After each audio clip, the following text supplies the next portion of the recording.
Hello and welcome to the world-famous Driving You Crazy podcast. This is the show where we talk about all things transportation, anything that gets you from here to there. I am the traffic anchor and the transportation reporter for Denver 7 News, Jason Luber. And if you would like to be a part of the program, you can always give me a shout on the listener hotline. That number 303-832-0217. I'd love to put you here on the program. And on the show today, we're going to go very high-minded. Not snooty high-minded. We're going to go high-minded, though. Remember that guy who rode the balloon almost up to space and then jumped out of that contraption? We're going that high-minded. In just a bit, I'm going to be joined with Dr. Bill Klimack. And Bill is a professor at the School of Industrial and Systems Engineering at the University of Oklahoma.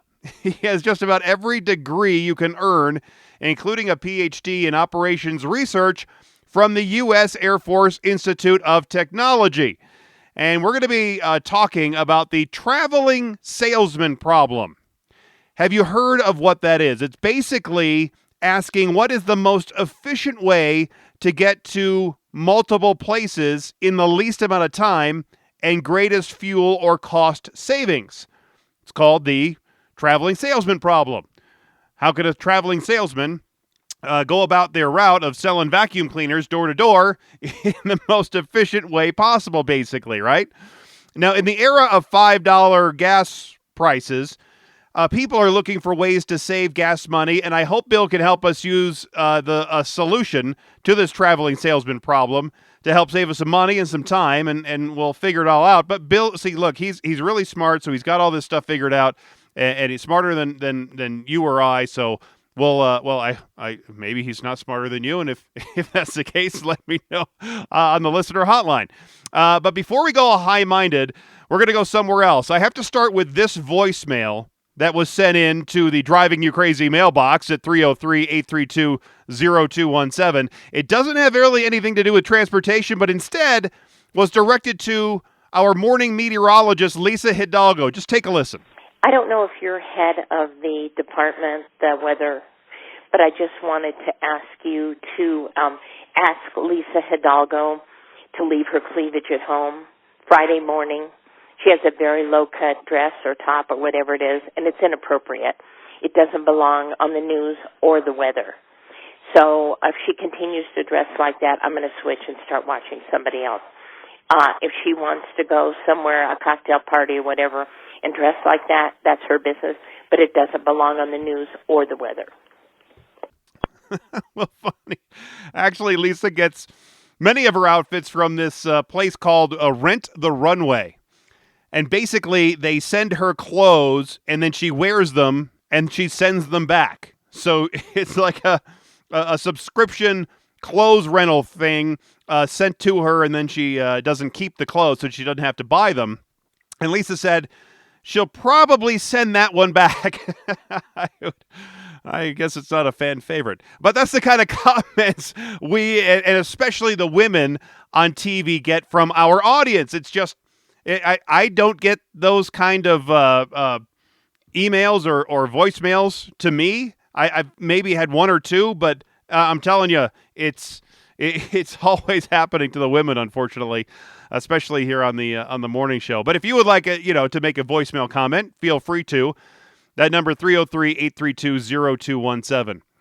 And as I get older, it's getting tougher and tougher to see the lane markers on the road, especially at night, and especially in the rain. Now, it might not be as big of a problem in the future thanks to this trial run by Victoria, Australia-based road construction company called Tarmac Line Marking. Now, they shared on Facebook recently that they're in conjunction with OmniGrip and Vic Roads, which would be Victoria Roads, and are rolling out this trial run of an all-new photoluminescent, basically a big word for glow-in-the-dark, lane markings on certain roads in Victoria, Australia. Now, if this trial run proves successful, this glow-in-the-dark lane marking might become commonplace all over Australia, and if it works there, of course, it's going to go worldwide. Now, this is according to Reliable Paving, the company Reliable Paving. They said the main benefits of glowing road markings include, as you would probably imagine, increased visibility and safety for drivers at night. Yay. And providing visible lane markings in places without proper street lighting. Now, in the event of a power outage, lane markings are still visible, and reduced overall electricity use, power meant for street lighting can be then diverted elsewhere. There have been a couple of hiccups already. So after the road markings were initially put in place, it was reported that some drivers were driving along the road in the dark with their headlights switched off so they could experience the glow-in-the-dark effect. I'm not really sure of what they were hoping for. Maybe aliens were about, and they were hoping it was going to be an alien runway. Also, drivers soon found out an unfortunate observation, as the road markers are sensitive to large amounts of moisture due to rainfall, and so that glow-in-the-dark lane marking was washing off in the rain. That's no good. Especially no good when you want to see it when it's wet.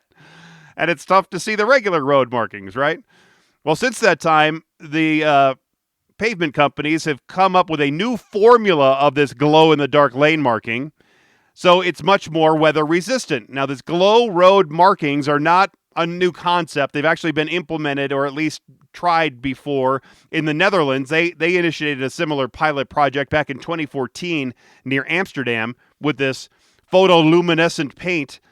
I looked and I couldn't find any follow-up stories on how that test went, but it seems like a great idea. Why not? If you can figure it out where it's not washing off the roadways and you can see the line markers better, why not? It must just cost a ton of money, and that's probably why they haven't done it yet. I know there are some places, whether it was there or maybe it's in current lane markings, but they take some crushed up glass and they mix it in the paint. I mean, really fine pieces. And so the pieces of glass will reflect the light from the headlights and make those lane markers more visible. I don't know how that works if you have a snowplow scraping all that stuff. You're sending shards of glass in chunks of snow. But, anyway, there are smarter people than me that are dealing with that problem as well. And dealing with this problem, because let's say you have some errands to run, perhaps some people to meet. Well, with gas prices the way they are right now, you're probably more than ever looking for a route that assures you that you're not wasting gas. Well, have you heard of this? The traveling salesman problem.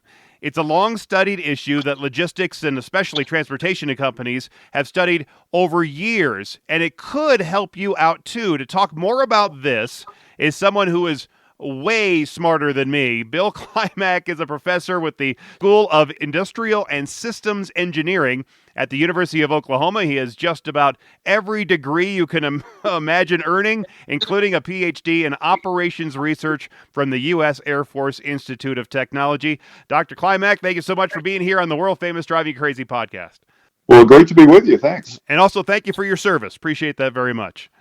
Oh, thanks. Appreciate it. So before we get into what the traveling salesman problem is and how solving that problem can help us, let's get to know you and how you got interested in this type of science and research. So tell us a little bit more about your background.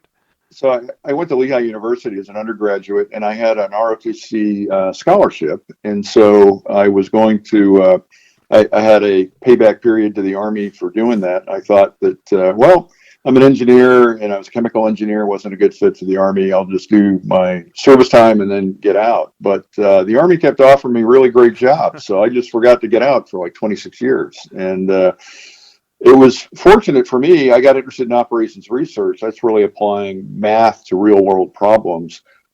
Because it really grew out of, it was born in World War II, where they discovered that England was kind of desperate, and they asked professors to help them solve some of their problems, and it really helped in terms of national defense. So that's especially within the U.S. Army and the other branches of the services. And I got intrigued by that and stayed for quite some time. So had an interesting career. Yeah, it sounds like it. And you just kept staying with all of this math stuff, and it didn't ever get too boring for you, and it seemed like it just kept staying exciting for you. Well, there's plenty of problems out there, unfortunately, right? As we all know, so it's just nice to know there are some methods that can help solve those, especially when they're really tough and they have high uncertainty, but potentially high value, high risk. There are some tools that can be brought to bear to help provide insight. All right, so let's define what the traveling salesman problem is. Now, according to Wikipedia, every professor's favorite place for information, it says that the traveling salesman problem is this. Given a list of cities and the distances between each pair of cities, what is the shortest possible route that visits each city exactly once and returns to the origin city? So how do you feel about that explanation? Would you add, subtract, or how would you change it? No, that's really well said. And as you mentioned, this is a really famous problem among applied mathematicians and operations research people, and especially among people that focus on optimization. What is the best solution here that we can seek to a tough problem? So that's right. It's starting at a place of origin, going to multiple places without repeating them in the strict definition, and then returning to your place of origin. So is this the reason that we've all heard how UPS routes their trucks to only make right turns and no left turns? Yeah, that's a really interesting story. And actually, a good friend of mine was the person that launched their optimization system that's used on the trucks now, as a matter of fact. And the right turn only rule, it wasn't a hard rule, it was guidance to the drivers. And that was just based on experience and common sense. And that's because if you can avoid left turns cause you to pause for traffic. Now, obviously, somebody in a very rural area, if there's no traffic, it doesn't really matter. But anybody that's in an area that's a suburbs, urban environment where you have to pause and wait, in today's world, right, you're burning fuel. And UPS drivers, of course, are burning time. They're trying to get the packages delivered as well as burning fuel. And so that was a rule that they had. They had guidance to the drivers, and for many, many years, UPS has been around for quite some time. And it wasn't until they launched their Project Orion, where they put an optimizer in the hands of the drivers, that they were able to actually get a solution. But that's where it came from. You know, I was talking to a guy who was out digging up one of my stumps today. Because I had this stump that needed to be ground up. Well, he goes out and does this, for, I don't know, he said 10 or 15 stops a day. And he actually has a program, he said, that he would program all the different addresses that he needs to go to, and it would just kind of spit it out and say, all right, you need to go it in this way. But then he said to me, I know traffic patterns better than what this computer system is going to spit out to me, so I'll change it. Is a program that maybe UPS has, do you think they can take all that into effect, have the traffic, maybe historical data and all these other powerful pieces of information fed into a bigger computer data system that can then spit out the most optimal route for these folks and they can save time and money? Well, I don't know for sure, but I do think they have traffic information available to them. That's pretty common that you could tap into that, right? So if you go into Google Maps, right, the old Waze system is operating, and you can get traffic information. So I think so. I believe that's the case, but I don't know for sure. I've never actually operated the UPS system. I know UPS has said that they have saved over 10 million gallons of fuel in 10 years since launching the system. And they've emitted 100,000 fewer metric tons of carbon dioxide in terms of greenhouse gas emissions because of savings. So obviously it's paid off for them. And can I just say, the history of the problem, this is a really tough problem. And it may seem trivial, if we're talking about just going to a couple places. And if it's just a small number of destinations, that might be easy to think, well, doing it this way is dumb, this way is smart. But when you have a lot of combinations, like let's say you want to visit 50 cities in the continental United States. Well, there's 10 to the 62 possible routes for that. If you just look at going from city A to city B, that's 10 with 62 zeros after it, right? And so the point is, if it really makes a difference to you, and for UPS and FedEx and other companies like that, they rack up a lot of miles over the years, or each year there's a lot of vehicles and a lot of miles. So just a little savings has a big impact on their company. So the problem is so tough that actually there was an article in Newsweek in 1954 that posed a problem, and they talked about if you left DC and went to 48 cities in the continental U.S. So think of the state capitals in the continental U.S. And it mentions that RAND mathematicians, that RAND is a federally funded research center for the federal government. And in a few weeks by hand, they crunched and got the answer. So it took them a few weeks with very skilled mathematicians. The answer, by the way, was 12,345 miles is what they came up with. And so, but it took them a few weeks to do it. Of course, this is in, the 50s, right? And computational power was quite different then than today, where we have phones better than what the Apollo astronauts, had in computing power. But in 1962, Procter & Gamble ran a contest where they said they listed 33 cities in the continental U.S. and they ran a contest as to who could identify the best route, the best traveling salesman problem solution to that. Their prize was $10,000, and in today's money, that would be $97,000 as a prize. So you can see that it was important. Now, today, we can use apps to largely solve a lot of these things. So again, it's a tough problem when you have a lot of solutions that are available to you and just sorting through those. My guest is Bill Klimack. He's a professor with the School of Industrial and Systems Engineering at the University of Oklahoma, talking about how the traveling salesman problem can maybe save you money and time and in gas. So let's say there's a delivery company or whatever. They use an app, they use a program to solve this problem. They'll have to keep making new solutions all the time, though, because the variables have to change all the time, whether it's traffic patterns, housing, population, road construction. I mean, the list is probably endless. Yeah, that's very insightful. That's exactly right. So most delivery services, so you think of FedEx, UPS, Amazon, they normally have routes or regions. I mean, they give their drivers. So a driver knows that he or she might work north of the city or east of the city or whatever that might be.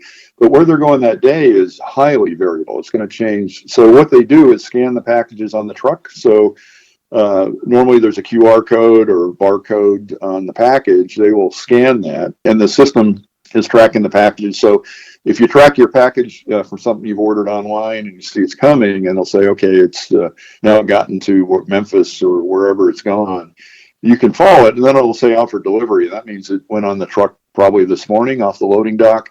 And what happens is the driver now knows what's on the truck based on the scans, and then he or she runs an optimizer that provides that route for the day. And it can be quite different from day to day. So same region, so they probably know the roads pretty well, and it'll run that. So UPS actually has a good collection of mathematicians and engineers that work on the problem. And so they run their own algorithms. They've written them themselves.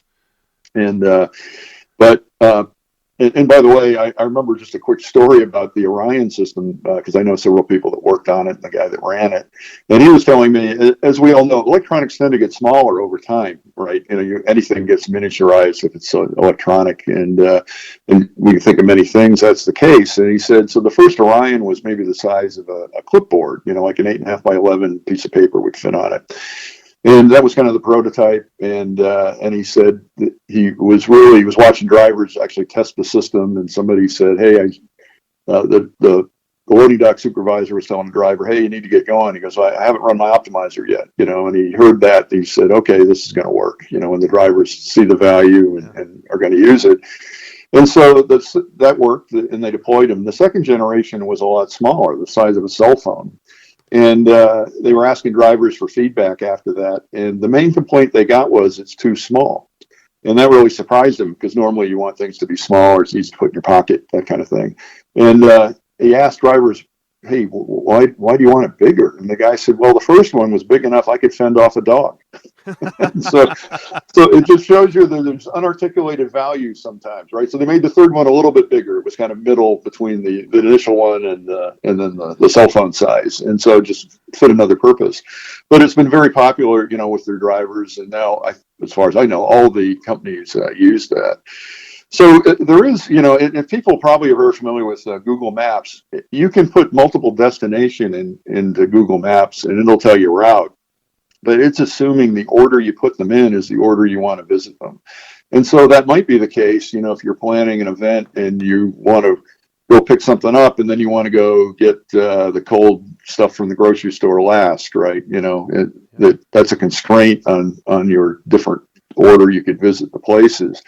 Well, you put them in Google Maps in whatever order, that's how it's going to answer it. MapQuest actually will let you move them around. So if you are concerned about, is this really the best route to save me gas, you can do that at MapQuest. And there's a website called Maptive, Maptive, that lists different solutions, and they offer a commercial solution. So if somebody has a business like a florist delivering flowers, or your gentleman taking out your stumps, those kinds of things. Right. If they're doing this commercially, it's probably worth looking at Maptive or some other commercial add-ins that help you. But most of them, they should draw off traffic data. Getting back to your original question, because that can make a difference. So it's not necessarily that you want to minimize the distance. Remember, that's the original statement of that's the canonical traveling salesman problem.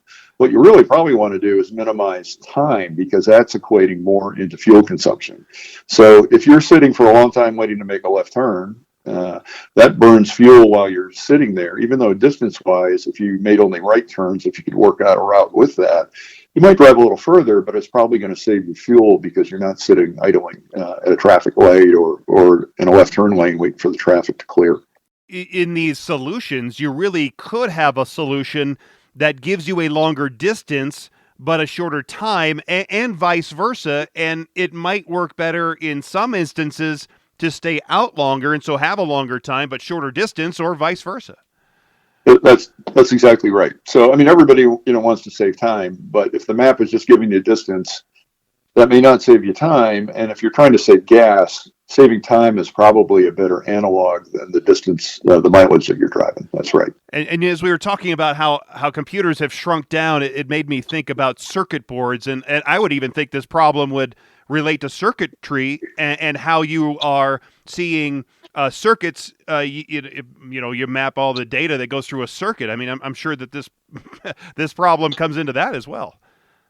Yeah, I mean, the traveling salesman problem is a very famous integer programming optimization problem, but it also relates to graph theory. So graph theory is very important. If you think of maps, right? Well, basically, a circuit card, you want to, if you can, get all your circuitry laid out in a two-dimensional layout so that you can create it easily and cheaply, inexpensively for what you're trying to do, right? So it's a very similar type problem and related. So all this gets back to networks, network flow, and what's the minimum spanning tree, or how quickly, or what's the maximum flow through a network. And that's another class of problems that's slightly different, but very related and similar to what we're talking about. So a very insightful point. My guest is Bill Klimack. He's a professor with the School of Industrial and Systems Engineering at the University of Oklahoma, talking about how the traveling salesman problem could maybe save you some time, money, gas. If somebody gets this right, if you have a program that can help you out, or if you just have enough intuition to try to get it right, how much fuel do you think and how much time could the individual person save? Well, first, it's highly dependent on what the problem is, right? So if somebody is thinking about a vacation and there's a number of places you want to go on your vacation, and you're going to drive, and you're driving fairly long distances, clearly that's going to have a different amount of potential savings than if everything's within a few miles of your house and you need to make a couple stops. So that's a factor. And then if it's within a few miles of your home, that may be a short distance, but it may be a repetitive type of problem. So if for instance, how you do your grocery shopping, that type of thing will have an effect. So it's really hard to say, but I think that if you are, it wouldn't be unusual to see maybe a 5% savings of gasoline on a very long, on a driving trip, if you're, say, going on a week's vacation, going to a number of spots. If you're only going to go to one place and park and then like hike the Grand Canyon, then of course wouldn't have that much effect, right? If you're just going to one place. Or you're just going to stop for just a few minutes at the world's largest ball of yarn, and then you want to keep on going to the Grand Canyon. I've missed that one. That one I haven't seen yet. So if you have some tips on visiting, let me know. Okay. But it seems like savings wouldn't really come on the individual level, that it's really from a collected or group changes in behavior and fuel consumption, right? In other words, you have, instead of one or two people in your household, you're going to save a lot more if you have a company with 100 or 200 trucks. Yeah, well, that's certainly true, right? The scale. Just the more you're spending on fuel, the more potential savings you have just because of scaling up, even if you're saving the same percentage amount. But one thing in a household, because gas is so expensive, right? Everything we can do is helpful. And so we do things normally in a household repetitively, like buying groceries and so on. And so my advice there is first of all, there's things called heuristics, and heuristics are rules of thumb, if you will, to do approaches. One heuristic is called the next nearest neighbor. So if you go to the first place you're going to go on running trips around town to run errands, the next nearest neighbor would be the next closest place and go to that. And so that actually almost never produces the optimal answer, by the way, but it's easy to figure it out. But just a good thing to do is think about trying to group what you do. So if you have choices during the week or maybe during the month for things that you need to do, like, for instance, I have to be concerned about my yard, so I have to go buy fertilizer periodically and, go buy those kinds of things. And so if you can, and I'm giving here obvious solutions, but try to group those trips. If I'm going to the same area, the same part of town where I buy my fertilizer, well, what else do I need to pick up one in the area here can be helpful. And then people tend to think spatially, right? If I'm going to go to the east part of town to get something, what else is there? And that's great. But it's also a temporal question, time-wise. So like over the week or over the month, can I consolidate trips just to be more efficient in what I'm doing? Again, pretty obvious solution, but, we tend to behaviorally, just kind of go do whatever we do. Just trying to think about it and plan it out can pay some dividends too. But Bill, I'm more of a pragmatic kind of person, and in real life, pragmatic people sometimes say, well, yeah, that route will maybe be close to optimal, but I'm not going to beat myself over the head with trying to have the perfect optimal route to try to save the most amount of time and money. Yeah, well, I mean, common sense should prevail, right? And of course, it may be that, if you have an anniversary with your significant other, right, that doesn't mean you should wait and go out when I can also go buy the fertilizer. Right. That sounds practical to me, though.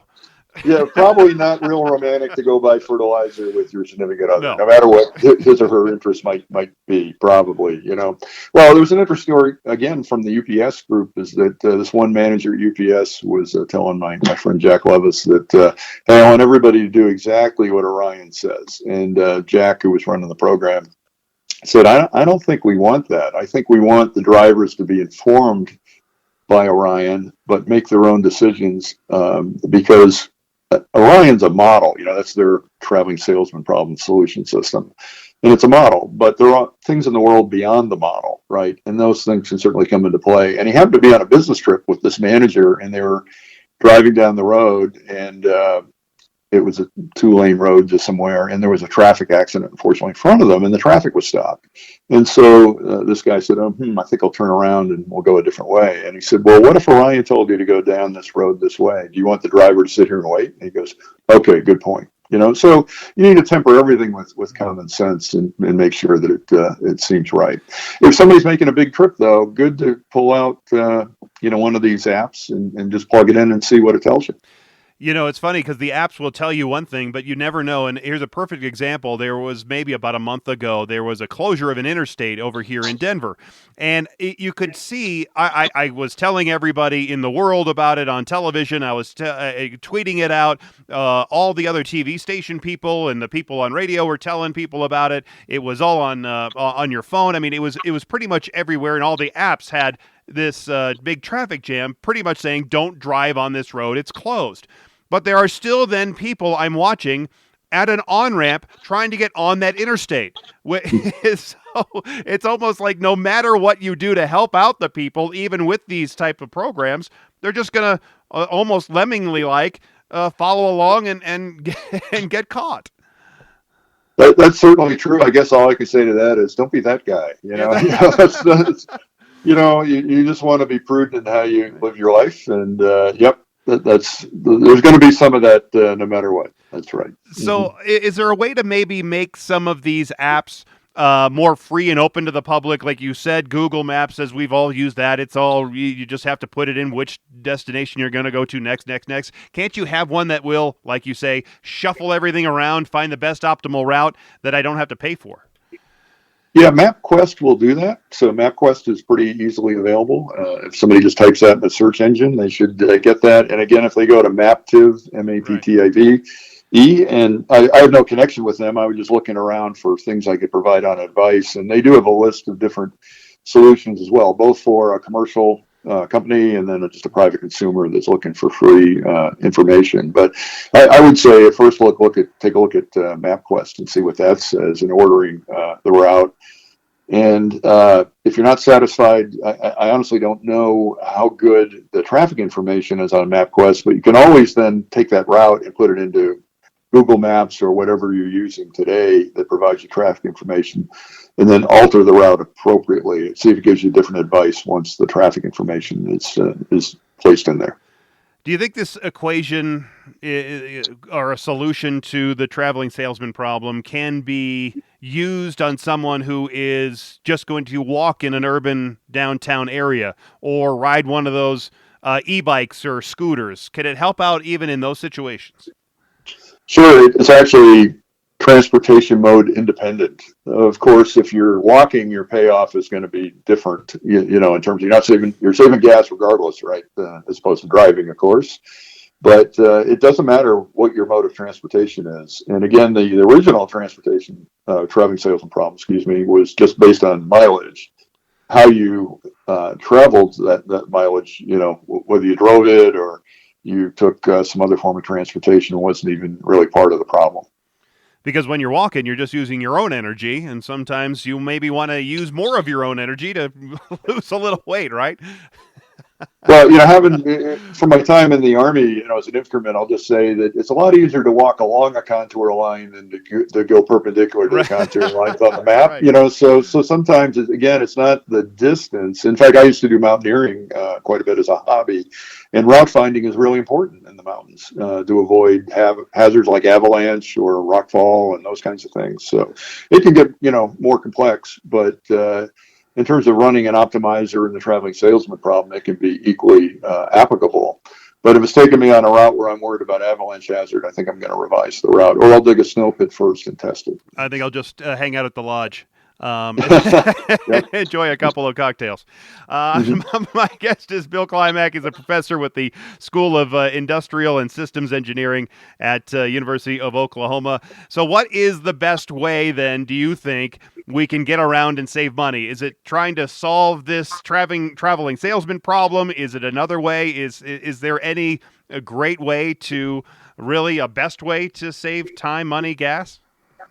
Well, I think the main point is just to be aware, to consider, have I thought about what is the best way to do it? I'm doing best here in air quotes, because it's really to optimize, right? And, you know, we optimize a lot of things in life, including like we're not buying fertilizer when we're going out on an anniversary dinner, you know, kind of thing, right?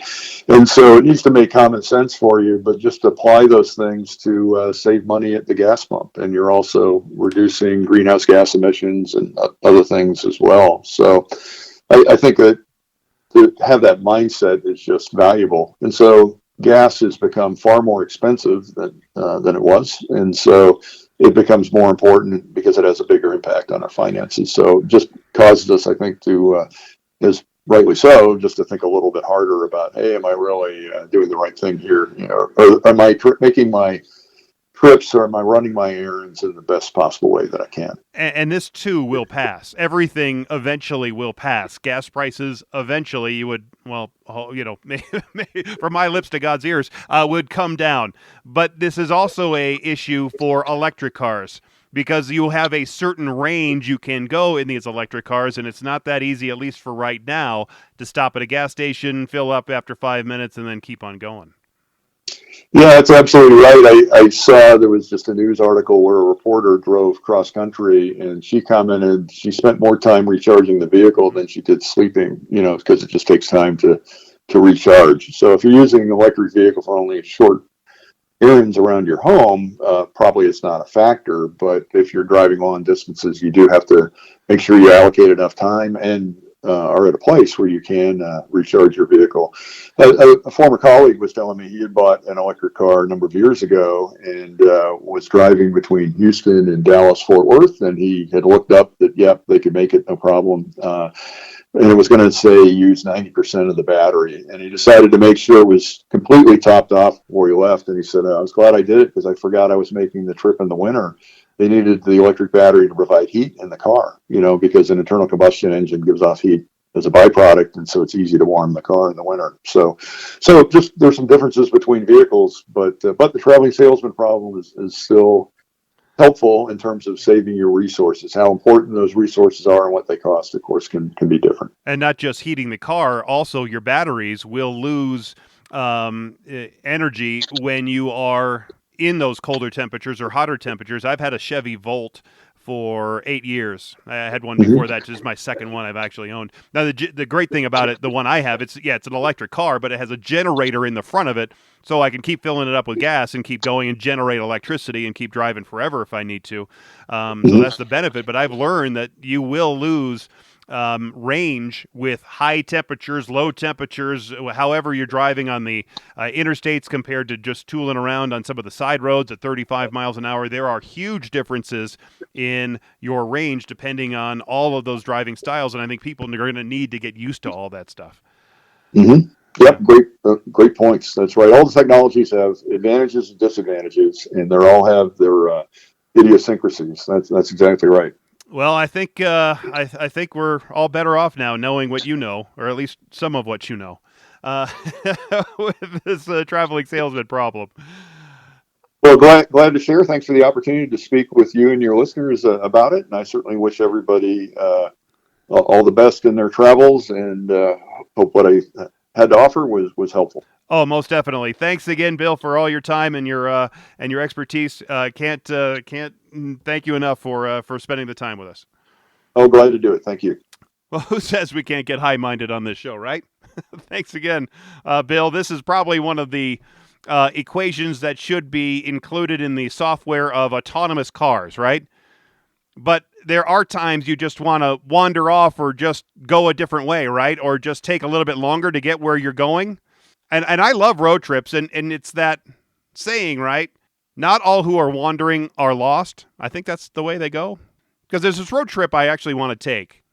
But the gas price is throwing me off, and the amount of time it's going to take is throwing me off. I want to go see the meeting spots of all the states that border Colorado. You no doubt have heard about the Four Corners, right? Where Colorado, Arizona, Utah, New Mexico, they all come together. I've been there. It's a pretty neat place. It's actually on an Indian reservation. And in all states, they have other borders where they meet other states. And in Colorado, it actually has borders 7 states. It's one of the states with one of the most bordered. It's one of the most bordered states, I guess I should say.